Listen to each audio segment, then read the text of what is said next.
My next guest and I have two things in common. We're both from Cleveland, Ohio. And also, she was first runner-up in the Miss USA pageant. And, well, this is kind of the same. I was Miss Universe 3 years in a row. Ladies and gentlemen, please welcome, without question, the finest woman on this planet, Halle Berry.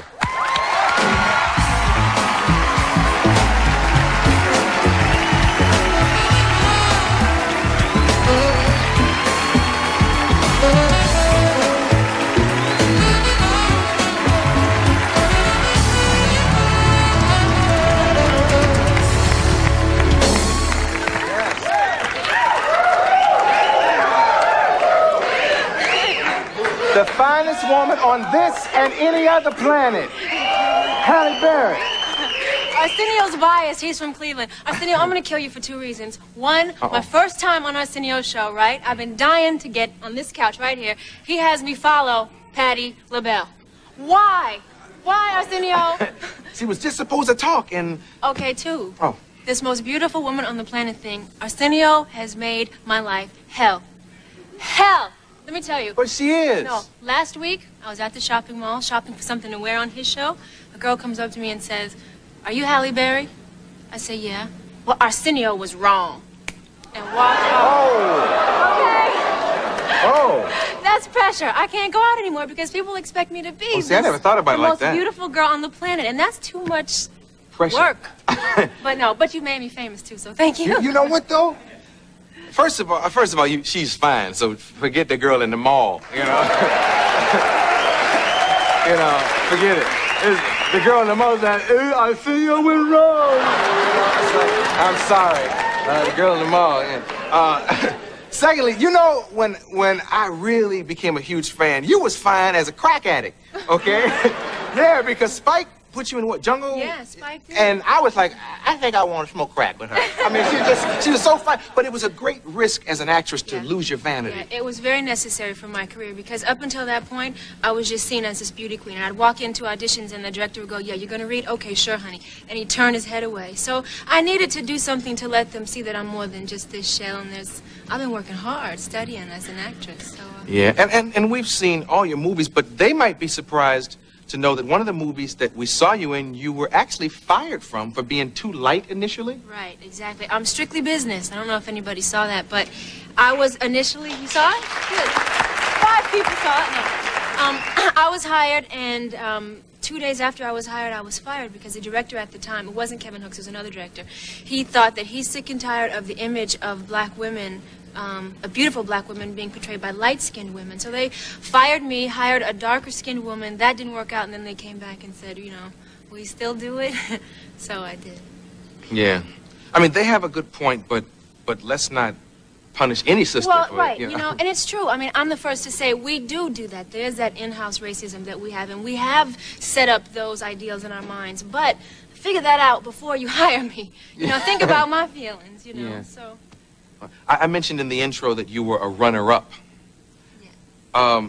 Now, be honest. Loser. No. I lost. No, but be honest. When that happened and you were officially the runner-up, you were smiling, weren't you? Because I thought I won. Oh, really? I thought they said Miss Ohio, and really they said Miss Ohio's first runner-up, but all I heard was Ohio. That was enough to, you know. So then when you realized she won, you were mad, right? Yes, a little. Oh, really? See, most people won't admit that. They say, oh, no, I was so happy for her. No. That crown should have been mine. I was pissed. Wait.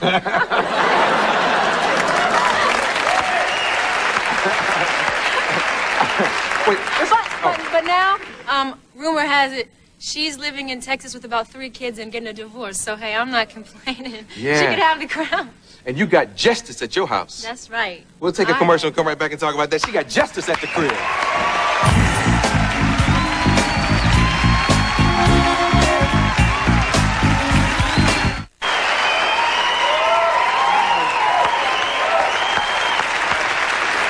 Okay.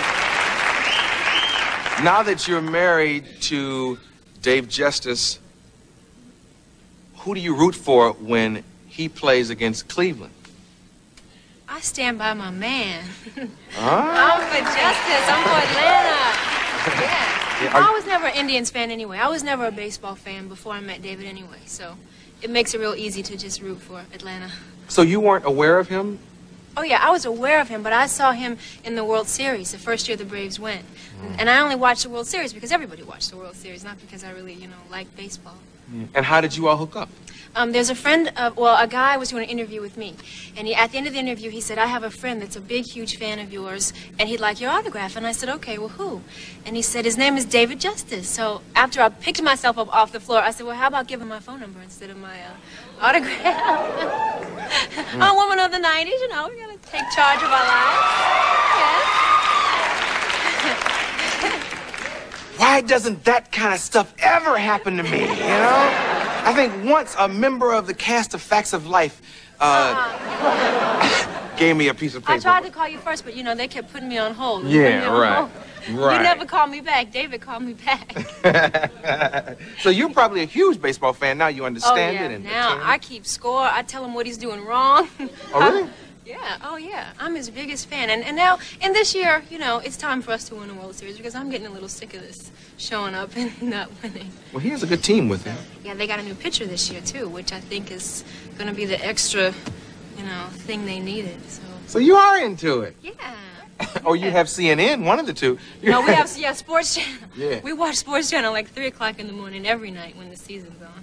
That's part of a baseball player's wife's job, watch Sports Center. Yeah. Let's talk about her other job. Jasmine Guy was here talking about Queen. Yes. And what did you learn from this movie? Did you take anything away? God, I could be here all night telling you. One of the biggest things I think I learned is, making the movie was more than most movies. It was an educational experience. It was a history class, if you will. I got to have this class for 3 months. Hopefully you will get to have it for 6 hours. But I think I learned, too, that we all are basically intertwined. Our roots are intertwined. And if each one of us go back and check our family tree, we just might find that we are related, that we may have the same great-great-great-great-grandfather, and that there was such a thing as black-white love 100 years ago, and it still exists. Today it wasn't the slave owners taking advantage of these white women, but there was a mutual love for one another. Yeah, now you brought a clip. What's in this clip? This is the clip where Queen is out all night and some rednecks almost rape her. And she comes home tattered and torn. And this is what her stepmother has to say to her when she gets home. Okay. Sandy, kick it. I'm sorry. Your master's been out looking for you since daybreak. Worried sick about you. He ain't my master.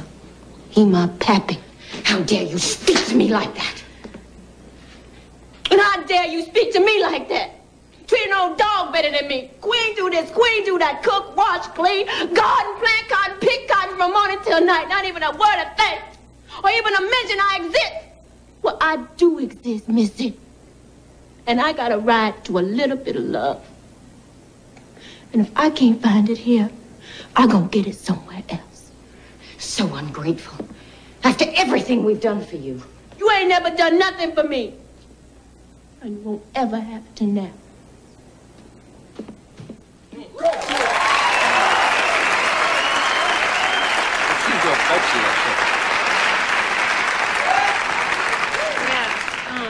It's been real painful to watch. I've gone back and I've had to watch it now. And it gets tough, It's hard to see myself in that position, and it's hard when I remember that our people went through tragedies like this. And that was her stepmother talking to her. Did you find yourself sometimes going back to the trailer and crying after doing the scene?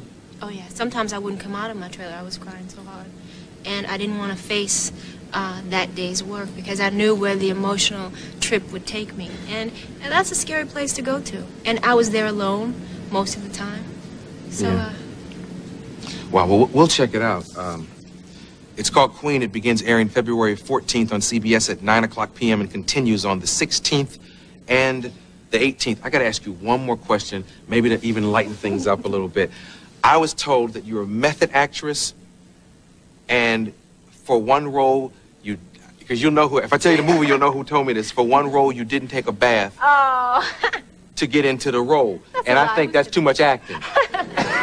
So did he. Oh, so you know what I'm talking about? I know about. what you're talking about, Jungle Fever. Yeah. I didn't take a bath, yeah. And you know who told me that? Sam Jackson. Yeah. Yeah, that's right. You didn't take a bath? No, because I had to feel dirty and, and I had to feel the part, and that was all part of it. Sam didn't appreciate it, but... Can you imagine a brother looking forward to working with her, and then you find yourself sitting in a cracked in talking about, yeah, she's real fine. I'm so happy I got this gig. Thank you for stopping by. Thank you, Arsenio. Come back again. Halle Berry, the finest woman on the planet.